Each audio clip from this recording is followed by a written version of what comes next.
You're listening to the Teach Better Talk podcast featuring expert educators eager to share progressive tactics to reach more students. Teach Better Talk is created by teachers and fueled by passion. Let's get started.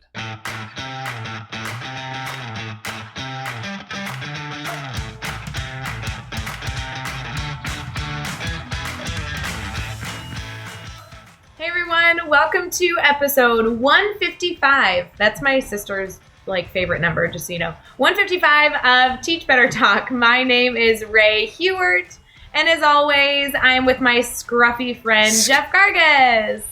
Scruffy? Well, here's why I went with scruffy. It's because we're about to talk about some free PD that we have going on where teachers are feeling like they're kind of teaching on an island, and I kind of imagined you in Survivor, like on an island all by yourself. I think you would become scruffy.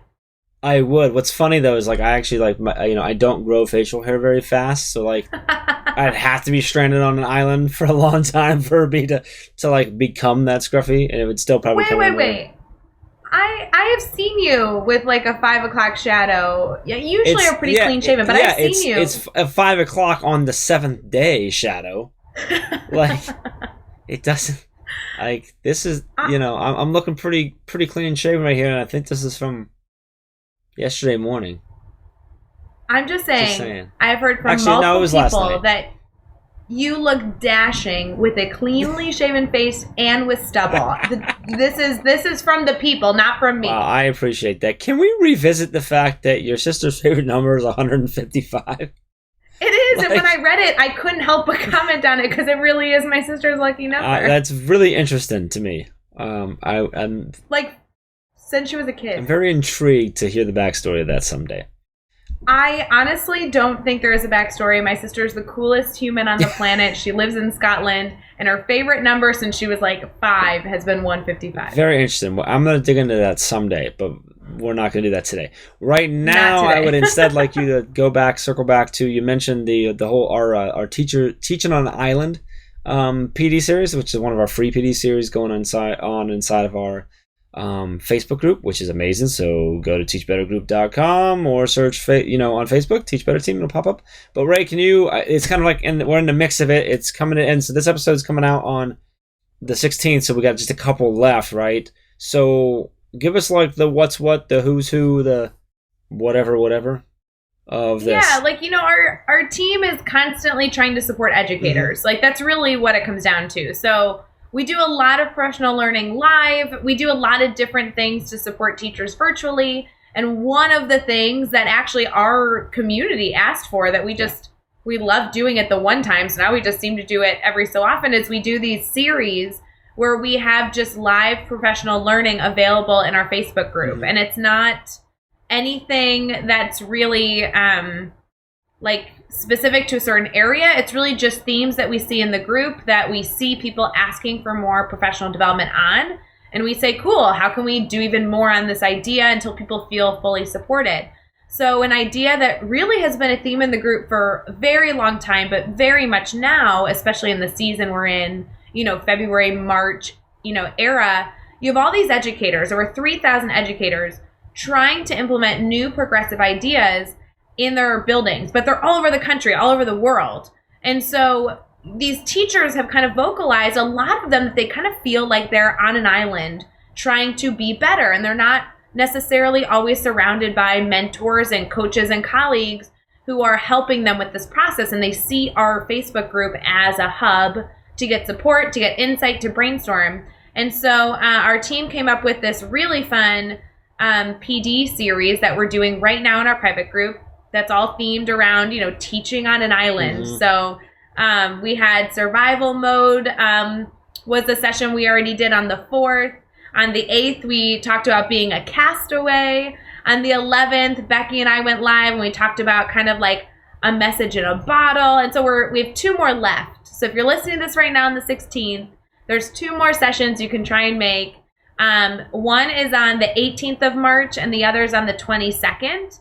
And one is talking about feeling stranded and the other is about sending out an SOS. Well, and the reason I like these is not only are we involving as many educators as possible and trying to have people be active participants in this live professional series, but they're also saved. So even if you missed one of them, or if you can't make the 18th, like, no stress. If you're in our Facebook group, every video, whether it's a planned video or a part of our series, is saved right then and there. So you constantly can get kind of updated when you have the time. Yeah, which I love that. That's awesome. So that's yeah, I love when we do these free PD series, and we've been doing. Seems like we're doing more and more, which I really like. Well, I like that it's happening. People respond positively. Yeah, we need to keep doing it. So, and the group is growing so well, and so even beyond these awesome series that we do, just that group is such a great place to go and just be supported, or to support others, to share resources, to collaborate, to just get that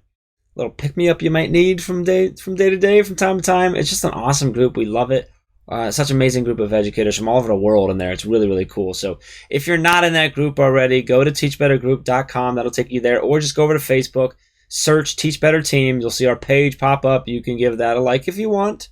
But then you'll see the group as well. Just hit request to join, and we'll get you in there. So super awesome. And then you can go in and get all this free PD.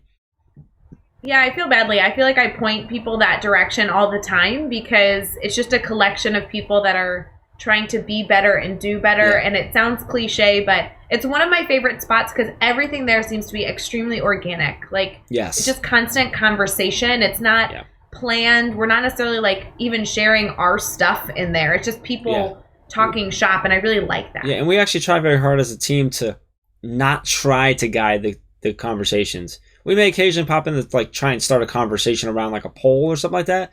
But we try, like, we would just want it to be a place for support. It's just a community for you to come to. Like, if you're on the island, like, this is the ship you can jump onto, and we'll take you to safety, at least for a little while. Yeah. We might take it at least for a little bit. We might take it back to the island, depending on things, but but it's just a great spot. So make sure you get in there. That's super awesome. So, speaking of awesome, let's talk about this episode. So this was a great episode. We met Stu Keroff at Impact out in Minnesota this past December.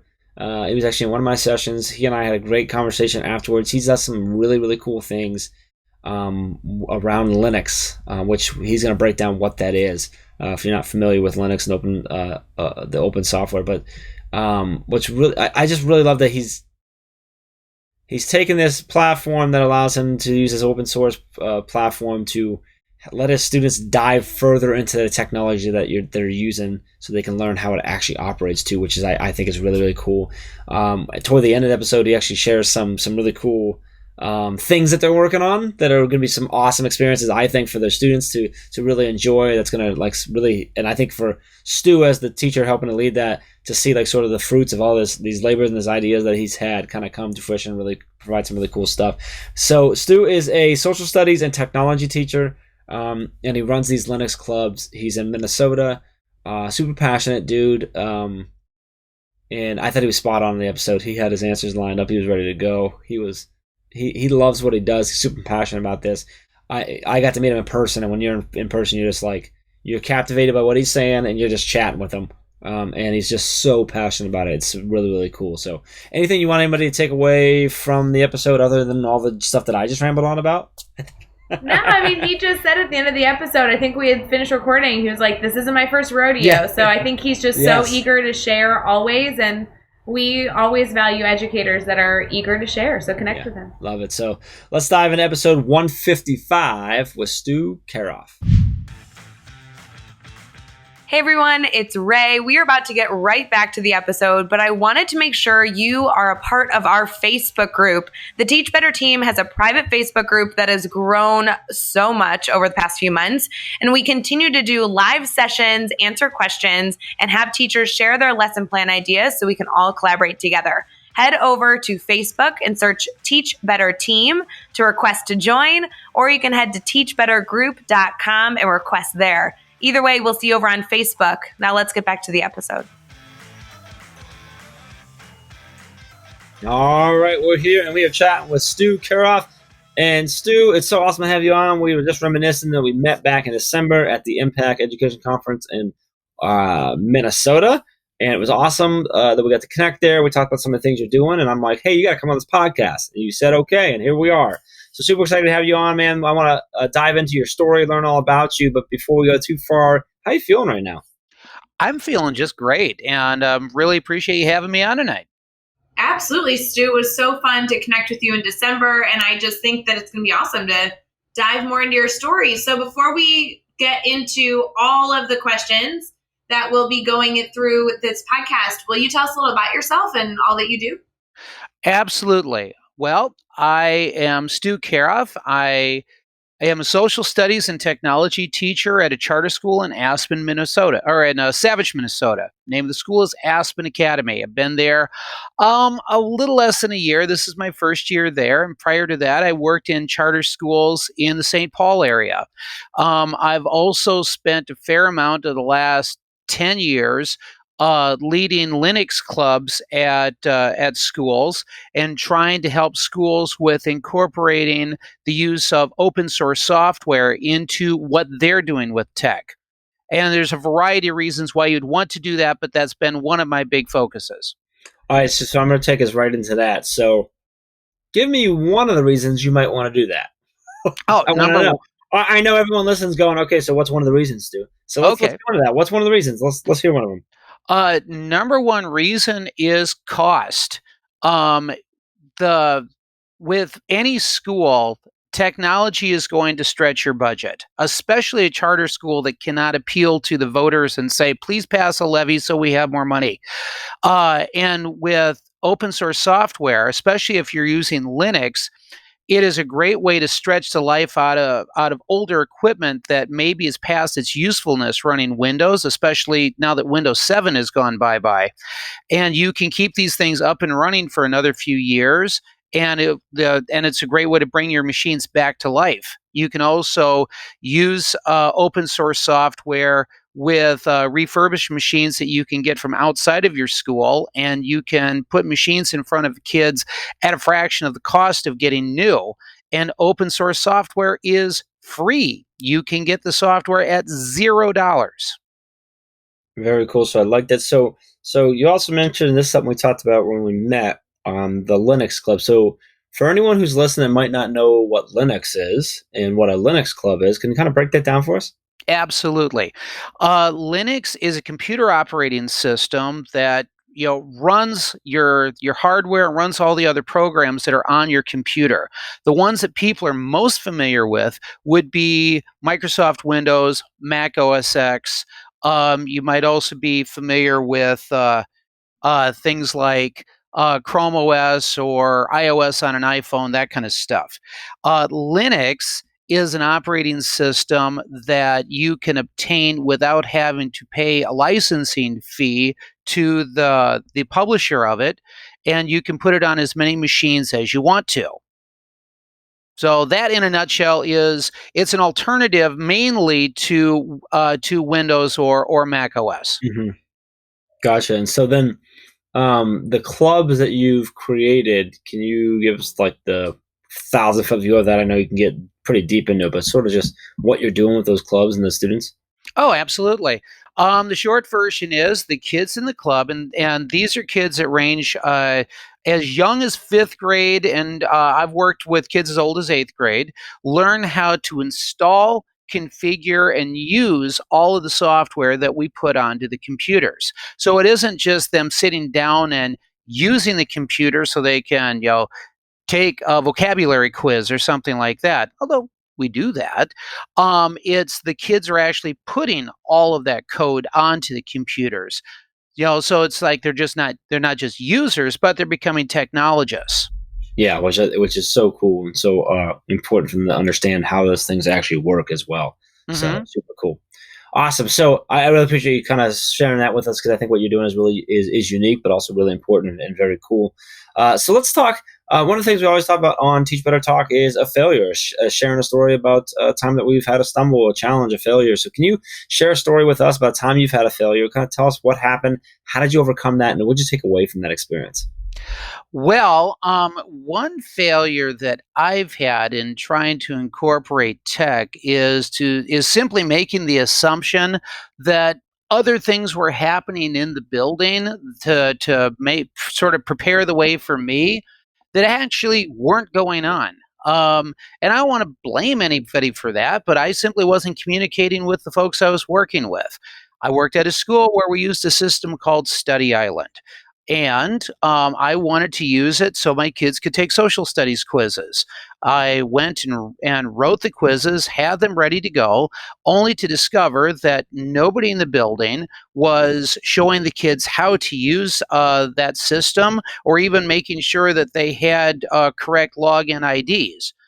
I had assumed that that was already going to be done by the time they showed up in my social studies class. So I ended up having to take on a greater role just so they could use the system in my room. Now, nice benefit of that is that when they started going in and using those things in language arts and math, they already knew their login credentials. But I ended up being the one who had to show them. I feel like that is such a typical teacher story of, I was all prepared, I just want to do something awesome, and then, oh, wait, they didn't have the setup or the background knowledge to actually make it happen. Mm-hmm. It's like, oh my goodness, been there a million times. And that happens to all of us, where it's like, you have a certain expectation of, okay, kids are coming into my room and then we are going to hit the ground running, and, oh, wait, we can't do that. And so then that's when you have to backtrack. You need to alter that plan, at least for one day, and then figure out, all right, what's the most expedient way to move forward? It requires flexibility. Absolutely. All of teaching requires flexibility. That's totally true. So with everything that you have been able to do so far, and obviously you have a ton of goals for the future, what's kind of keeping you excited about education these days and all that you're doing? What's keeping me excited about education is the two things. One is the enthusiasm that my students are bringing to the table when they sign up for this thing that most of them at the beginning of this year had never heard of. And the other thing is that I'm currently working with an administration that, even if they don't completely understand, all the ins and outs of software licensing and open source code and yada yada yada, they maybe they don't really understand all of that. They can see that there's a tangible benefit to it, so they've been green lighting the ideas that I've been bringing to the table, especially since we're able to do something that's not costing them anything. So as a result, we've been able to get things up and running at my new school a lot faster than I thought we were going to. It's been really exciting. No, it's so exciting. So when you're looking at implementing something new, or driving into a new idea with students, can you give us kind of a piece of advice that you think might be helpful for teachers, whether it be a new teacher or a veteran teacher who's been in the classroom for multiple years? What should they be considering as they continue to move forward, trying something new and getting support of their stakeholders? First thing is just have two principles in mind. Start small, then grow big. If you're starting small with a small idea, you can always add to it from there. If you're starting with the big initiative, then you might find that you have to backtrack and retrench a little bit. Whereas it's easier to add than it is to subtract. So that would be my advice. Nothing wrong with growing big, though. I encourage that. In fact, I've got some big ideas that we're going to be doing this year. And if time permits, we'll talk about those. Give us a couple. What's one or two things that you're doing that you're going big this year? Let's hear it. I like it. Would you like to hear about the one that starts tomorrow? Yeah. Absolutely. Okay. Right now in my classroom, I'm using some computers that we literally saved from going to the recycler. That was the next step. And I said, I told the IT guys that we're about to get rid of them, said we can, if we refurbish these using Linux, we can use these in my, in somebody's classroom, mine or somebody else's. Let me be the recycler. Can I have these? And they were like, yeah, sure. We're going to throw them out anyway. So I have a set of computers in my room running 100% open source software. But those computers are showing their age, and I kind of figured that might be a stopgap measure, temporarily. But tomorrow, we're going to start to shoot a video that's going to be part of a crowdfunding campaign. This is going to go up on probably GoFundMe. I'll have to work out those details with the school. But what we're going to do is we're going to reach out to our families, reach out to the open source community, local area businesses, and we're going to try to raise money to purchase some computers and a new cart to house them, and then that will be something that's not just parked in my room, but I'll be able to share it with the other middle school teachers. All of the software work is going to be done by my students. I'm going to guide them how to do it, but every computer that we're going to be putting in front of one of those middle school kids is going to be prepared for them by a middle school kid. That is so cool. Yeah, so that I'm very excited about. Don't have a launch date yet, but it's on the way. The other thing is that as we've been trying to share the idea of using free and open source software in school and making students partners in the process, I like to call that, where they're not just receiving the tech, but they're actually helping to guide it, to prepare it, to maintain it. People have been interested in what we've had to say about it. So we've been invited to speak at a major open source conference coming up in May of this year for the very, I think it's for the first time. I don't recall it happening before, but there's a conference called DrupalCon. Maybe you've heard of it, maybe you haven't. I have. Okay. Drupal is a content management system, and they have a conference that's built just around that. It's in a different city every year, so that one moves around. Well, for the first time, it's in Minneapolis. We've been asked to be presenters at that conference, so we'll be doing a featured session there, and it isn't just me that's going to be doing the talking and the teaching. 5 of my students are going to be doing that too. So we're pretty excited about that. That's quite an opportunity. That's super cool as well. I mean, talk about both of those things, just the experience that your students are going to gain from that. It's just so cool. Not to mention going to the conference, the highlighting of what you guys are doing and stuff is really awesome as well. But really cool that the students get to go as well. Really neat, man.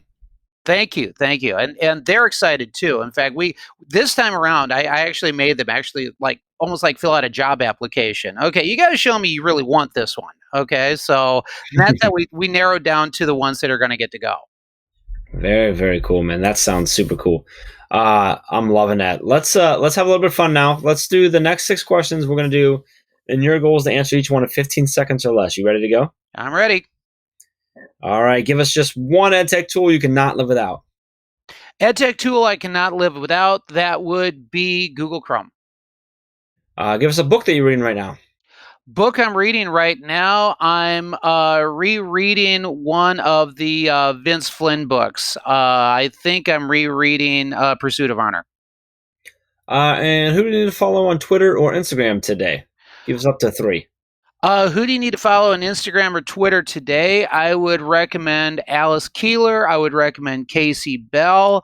And just for kicks, No, I was going to say Gardiner Bryant, the Linux gamer, but I'm actually going to say my friend Phil Shapiro, who's a librarian out in the Maryland area, out in D.C. Great guy as far as library, public education, and a wealth of open source information. All right, and give us a good YouTube channel or website for educators. YouTube channel or website for educators. Let's see, Kasey Bell's website. What is that? What does she call her? Learning. What's that? Shake Up Learning. Learning, my goodness, she's brilliant. Yeah. Yes, great resource. Give us a daily, weekly, or monthly routine every teacher should get into. Daily, weekly, or monthly routine. I would say weekly at least. Try to catch one good idea that you simply haven't ever heard of before and see if it will work for your class. Love that. And lastly, what is the best piece of advice you've ever received? My friend Jeff Cater once told me, learn to say no. Good piece of advice. Hard to do, but good advice. So challenging to do. Mm-hmm. and finding the right things to say no to and the right things to say yes to, even though you're scared. That is a hard balance right there, Stu. Mm-hmm. It certainly is. Absolutely. So I want to make sure our listeners can stay connected with you, and I know that you're just a wealth of knowledge. So would you mind kind of sharing, whether it be your Twitter handle or something like that they could, continue this conversation with? Okay, the two that I like to put out would be Twitter and the website. My Twitter is at Stu Does Linux. So it's STUDOESLINUX. At Stu Does Linux. That's my Twitter. And then the website, and this is for anybody, not just teachers, but anybody who wants to start working with kids and start getting their feet wet with open source software. I have a website called the Linux Club Guide. And that is www.linuxclubguide.com. Very cool. And you can find all the links and resources and everything we mentioned in this episode over at teachbetter.com, as well as those links for connecting with Stu and keeping this conversation going with him. So head over to teachbetter.com and find the show notes over there. Be sure to hit subscribe so you don't miss any of the upcoming episodes. And if you can give us a rating and review, we'd really, really appreciate that. And let's keep taking this one step further. Think of just 3 of your colleagues who need to hear these amazing stories and all these awesome things that are going on in classrooms around the country, and share this podcast with them. Stu, man, this is awesome. I'm so glad that we connected back in December in Minnesota, that we got chatting, that you took me up on my offer to have you come on the podcast and you shared your story. You got some really cool stuff going on. I hope everyone listening goes, checks out the website, gets to know what you're doing and the creative approaches that you're taking in your classroom, man. It's really, really cool. Thanks for taking some time and hanging out with us tonight. Thank you. Well, thank you for having me, and you folks have a great evening. And until next time, let's get out there and let's teach better.